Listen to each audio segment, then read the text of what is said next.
do we have companies that are profiting off of exploiting families? Absolutely, with social media. A lot of families are addicted to their phone, and a lot of children, we are seeing that. And we are also seeing, as mentioned on the Instagram reel that I put out this week, which is, as parents, we need to, make our children more capable. And if you want confident, resilient children that are able, you have to allow them to struggle a little bit. Welcome back to another React. Thank you for joining Gemma and I today. We are going to be talking regarding a recent news article through Fox News on Jo Frost sounding the alarm on modern parenting. She is aka Supernanny.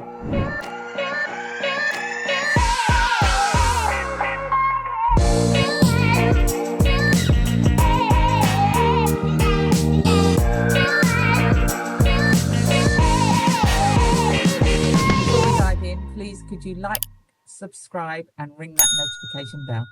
And Jo joins us now. Good morning to you, Jo. So great to talk to you. Hi, good morning. Good morning. We have so much to discuss. I have a 10-year-old, so we were all talking in the studio, all of us with little kids. What questions should we be asking her? What has changed, Jo? I used to watch your show. It was so good. You'd have these unruly children that were screaming. The mom was pretty weak. She couldn't control the kids. You'd go in and change everything. But what are we seeing now? Is it the phone issue that's the problem? Do we have companies that are profiting off of exploiting families? Absolutely, with social media. A lot of families are addicted to their phone, and a lot of children, we are seeing that. And we are also seeing, as mentioned on the Instagram reel that I put out this week, which is, as parents, we need to, make our children more capable. And if you want confident, resilient children that are able, you have to allow them to struggle a little bit. Mm-hmm. We don't want to raise a generation where there is fragility and a lack of resilience because they have become dependent on their parents doing everything for them. I mean, basic life skills. I receive emails every week, every day, from families who tell me that their young children, the same age as yours, are struggling to do basic life skills. Mm-hmm. And that shouldn't be the case. We should be helping them as parents, teaching them. Jo, there are a lot of parents that are scared. They don't want to take the training wheels off because they're afraid that their child will skin their knee or fall off. Or I know you say some kids are in strollers way too long. They need to be walking. They need to be out building. You say don't give your kid an electric toothbrush. They need to learn how properly to brush their teeth with a regular toothbrush. We're doing this to make it convenient for all of us when really we're hurting our children, right? Right, the convenience of doing so because you may be saving time or it's, a quick fix. I want families to concentrate on the long-term goals, to make their children strong, for them to be capable and able to be those adults that have that resilience. And so it starts with the basic of things, being able to have hygiene and doing that yourself, using a knife and fork, being able to tie your shoelaces, being school ready for kindergarten age, and then going into the sort of pre-teen stage, again, where we see another level of your children being able to be very capable of doing things themselves and contributing the little chores and duties that they do at home, not everything being done by the parents, so that they are capable and have that confidence. Sorry, I couldn't get a word in edgeways there with Jo Frost. Wow, that's a really big statement that she's making there. Are we really, really thinking that our society today, as parents, that we are not teaching our children these basic skills because they've got access to mobile phones? Is that really the case?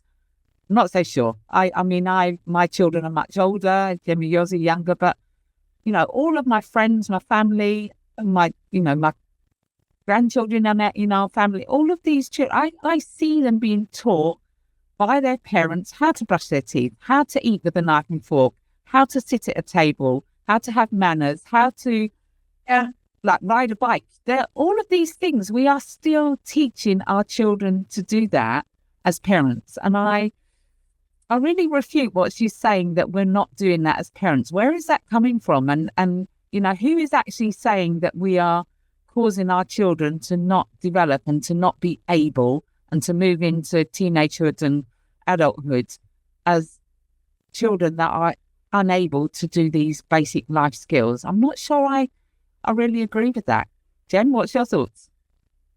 I think I do see a lot of parents of children who are around my kids' age, which are sort of 5 and 9. There are some parents, I think, that do tend to just do everything for their kids because it is easier, particularly if they're working parents. Life is busy and sometimes it's just easier to do certain things. But I don't think it's to the extreme that Jo is saying, that these children aren't ending up as fully rounded, well-rounded individuals who are able to cope in the world. It might just be sort of quick fixes on that day. But yeah, I don't think it's to the extreme that she's saying at all. Yeah, I mean, I suppose when you think of, like, when I was bringing up my children at a young age, we didn't have the beauty of mobile phones, and I'm saying that in the beauty, in the real sense, or iPads with children's games, TVs, whatever on there, to allow a child to become sort of conversed with that as they're sitting at the dinner table. Our children sat and they behaved or not behaved as those children would or would not be doing. So there is a difference in today's world, in that it's very easy to bring out the iPad and plonk it in front of the child, and that keeps them quiet. What did we do? How did we keep our children quiet in those days? Because we didn't have access to that. But I think she's saying a bit more around that parents think it's easier to do it for them, and it's easier, like the electric toothbrush. But surely an electric toothbrush that, has got little alarms on it, and you encourage the child that they've got to brush their teeth for 2 minutes. They're not allowed to stop brushing until the alarm goes off. You didn't have that with a manual toothbrush. Right. So there's pros and cons to both it. And I can see some of what she's saying, but not to that extent. I really don't believe that the society of children, a generation of children who can't tie their own shoelaces and don't know how to use a knife and fork. I feel like that's pretty extreme. I think that would be real. And no iPad or mobile phone is going to teach a child. Well, I suppose it does. If you go on YouTube, you can watch anything these days, can't you? But they're not going to watch that. No kids to learn how to tie. And about a YouTube video or an iPad is not going to teach a child how to ride their bike. No, to get them the motor skills needed for that. And I walk my dog now, and I see the park full of young children on their bikes with their helmets on and racing round. What do you say to people who live in high rises, live in big cities? We can't let our kids run out in the street, and we don't have a backyard. No, we don't. But we do have some, America has some beautiful parks, and it has greens, and it doesn't mean that we shouldn't get our kids out. We do need our children out. We do need them cycling and involved in sport activities and clubs, and to be outside and enjoying that natural fresh air. So, it's not about where you live, it's about recognizing what you can do as a family to get beyond where you are to enjoy that natural outdoors. And America's great for that. Absolutely great. Yeah, you say give the children the fork and the knife. Let them learn how to cut their food too. Jo, thank you. What an honor to talk to you. You're great. Thank you. Thank you. All right, keep it right here. We have more Fox and Friends coming up next. Okay, so that was a good debate there. And we're obviously all going to have very different opinions. And I think somebody of my age that's got older children, and we brought our children up, and certainly I was brought up in a very different world. Wow, when I was a youngster, and when we came home from school, the first thing we did was take off our uniform and run outside to play, and we were given like a curfew. We could be out for an hour or 2 hours or whatever it was.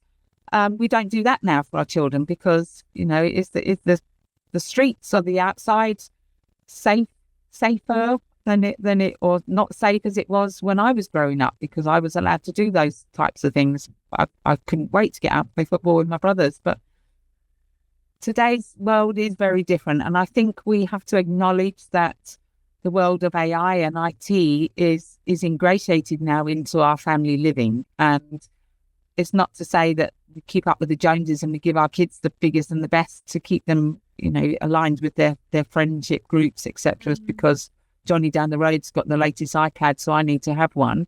It's going to be the same when I was growing up, that my friend had a bigger, better bike than I did. There's going to be those anomalies. It's always going to be through life.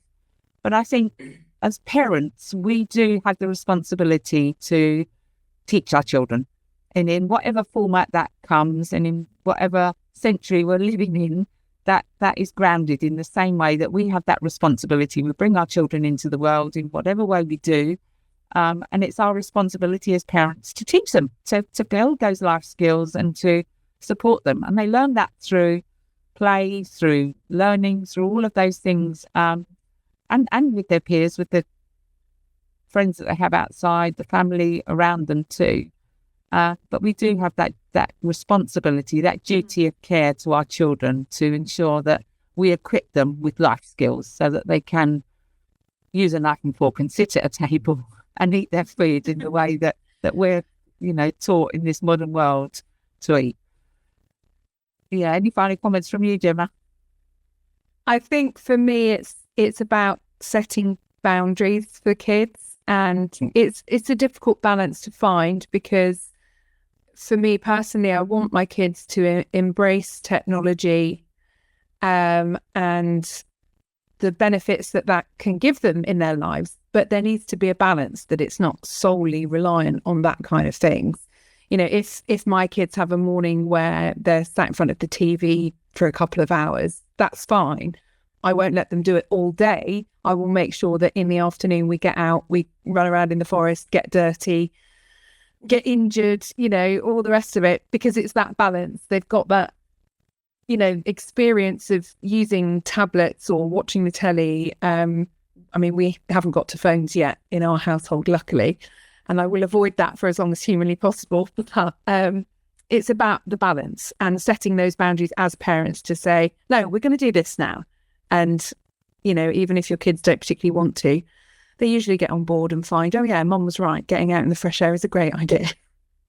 And I think it's key as well to, as parents, we can't say no to our children for access to whatever they're asking for when you as a parent are sitting there on your mobile phone. Yeah, it's demonstrating with whatever you're doing. So yeah, I really like the boundaries bits, but that's age old, isn't it? It doesn't matter what century that our children were brought up in.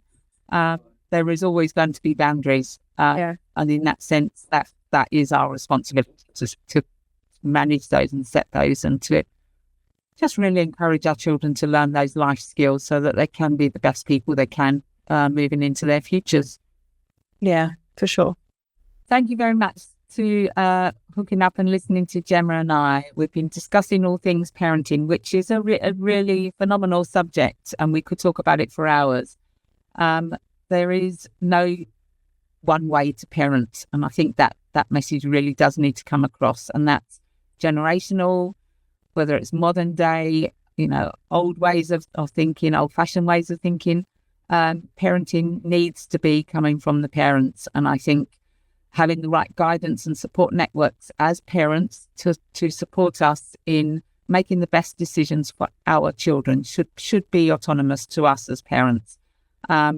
There are lots of rules and regulations that perhaps support us, but we need to be really mindful of. Sometimes they may be a bit too harsh or a bit too damaging for us to take on board as parents. So the thing that I'm trying to get across here is that parenting needs to come from the parents, and parents need to be given the best support possible to make those best informed decisions for their own children in whatever way they deem is appropriate for them. So thank you very much for listening. Before you go, please do like, subscribe and ring that notification bell, and we'll see you again next time.